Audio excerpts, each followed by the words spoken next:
Oduu gaddaa artisti Nuhuu Gobanaa du'aan boqochuu isaa ni yaadatama. Rabbi irraa mataa godhuu fi jennee bira dabruun tokko ta'a ana qofaa miti dhukkubsataan baay'ee jira.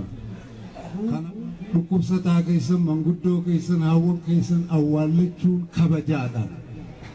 Kana isinirraa barbaanna. Lumoo namni hin du'a hin du'u hin jedhee aanan du'a. Nama biraasiidha baay'ee du'eessa. Kanaafuu wal jabeeffadhaa wanni ani isin gaafadhu ammallee tokkummaadha.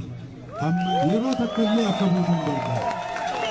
Baay'ee galatoomaa naa jiraadha. Qotaa ana qofaa miti dhukkubsataan baay'ee jira. Kanaaf dhukkubsataa keessan manguddoo keessan hawwan keessan awwaallachuun kabajaadha. Irraa barbaanna. Lumoo namni hin du'a hin du'u hin jedhee aanan du'a. Nama biraas du'e dhiira baay'ee. Kanaafuu wal jabeeffadhaa wanni ani isin gaafadhu ammallee tokkummaadha. Ammallee yeroo baay'ee galatoomaa naa jiraadha.